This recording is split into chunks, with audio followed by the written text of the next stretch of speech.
Civil ಇಂಜಿನಿಯರ್ಗಳಾಗಿ ನಮಗೆ ನಾಚಿಕೆಗೇಡು. ಆಹಾ, ಎಷ್ಟು ಸುಂದರವಾದ ನದಿ ಇದು. ನಮ್ಮ ಬೆಂಗಳೂರಿನ ದಕ್ಷಿಣ ಪಿನಾಕಿನಿ ರಿವರ್ ಎಷ್ಟು ಅದ್ಭುತವಾಗಿದೆ ನೋಡಿ.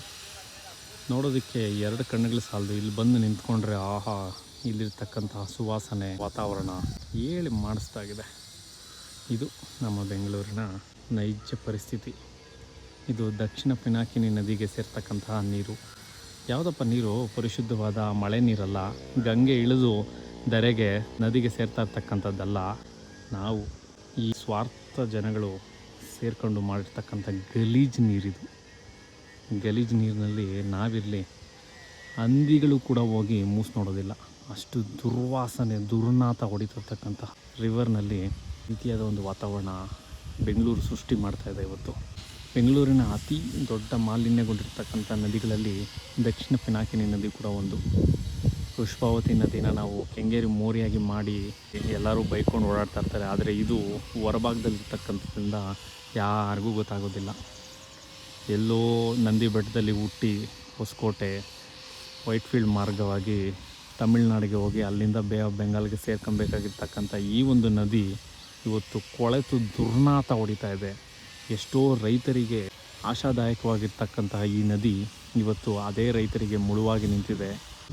ಒಂದು ನದಿಯನ್ನು ಯಾವ ರೀತಿ ವಿಷವಾಗಿ ಮಾರ್ಪಡಿಸ್ಬೇಕು ಅಂತಕ್ಕಂಥದ್ದು ಈ ವಿಷಪೂರಿತ ಮನುಷ್ಯನಿಗೆ ಮಾತ್ರ ತಿಳಿದಿದೆಯೇನೋ ಅನಿಸ್ಬಿಡುತ್ತೆ.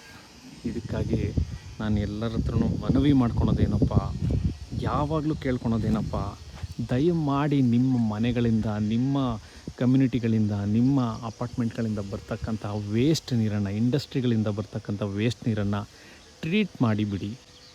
ಏನು ದೊಡ್ಡ ಟೆಕ್ನಾಲಜಿ ಏನು ಬಳಸಿ ನೀವು ಟ್ರೀಟ್ ಮಾಡೋವಂಥ ಅವಶ್ಯಕತೆ ಇಲ್ಲ. ಬಹು ಸುಲಭವಾಗಿ ನೀವು ಟ್ರೀಟ್ ಮಾಡಬಹುದು. ಅದನ್ನು ಭಾಳಷ್ಟು ಕಡೆ ನಾವು ಹೇಳಿದ್ದೀವಿ. ಸಿವಿಲ್ ಇಂಜಿನಿಯರ್ಗಳಾಗಿ ಇದು ನಮ್ಮ ಜವಾಬ್ದಾರಿ. ನಮಗೆ ನಾಚಿಕೆಗೇಡು ಈ ರೀತಿ ನದಿಗಳನ್ನು ನೋಡಿದಾಗ. ಯಾಕಂದರೆ ಪ್ರಕೃತಿಗೆ ನಾವು ಆಸರೆಯಾಗಿ ನಿಲ್ಲಬೇಕೆ ಹೊರತು ಪ್ರಕೃತಿಯನ್ನು ನಾವು ಈ ರೀತಿ ನಾಶ ಮಾಡಬಾರ್ದು. ದಯಮಾಡಿ ನಿಮ್ಮ ಮನೆಗಳಿಂದ ಹೋಗ್ತಕ್ಕಂತಹ ಕೊಳಚೆ ನೀರನ್ನು ಟ್ರೀಟ್ ಮಾಡಿ ಪರಿಶುದ್ಧಗೊಳಿಸಿ ಬಿಡಿ. ಗ್ರೌಂಡ್ ವಾಟರ್ ರೀಚಾರ್ಜ್ ಆಗೋಕ್ಕೆ ಜಾಗ ಮಾಡಿಕೊಡಿ.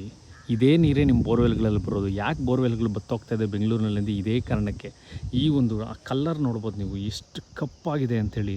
ಕೆಳಗಡೆ ಲೇಯರ್ ಪೂರ್ತಿ ಜಾಮ್ ಆಗಿರೋದ್ರಿಂದ ಪರ್ಕ್ಯುಲೇಟ್ ಆಗೋದಿಲ್ಲ ನೀರು. ಆವಾಗ ನೀರು ಪರ್ಕ್ಯುಲೇಟ್ ಆಗಿ ಗ್ರೌಂಡ್ ರೀಚಾರ್ಜ್ ಆಗೋದಿಲ್ವೋ, ಆಗ ನಮಗೆ ಬೋರ್ ಹಾಕಿದ್ರೂ ಸಿಗೋದಿಲ್ಲ. ನೀವು ಎಷ್ಟು 100 ಅಡಿ, 1000 ಅಡಿ, 1,00,000 ಅಡಿ ಹೋದ್ರೂ ದುಡ್ಡು ಕೊಟ್ಟು ಸಾಯಬೇಕೇ ಹೊರತು ನೀರನ್ನು ಕುಡಿದು ಮಾತ್ರ ನಾವು ಬದುಕೋದಕ್ಕಾಗೋದಿಲ್ಲ.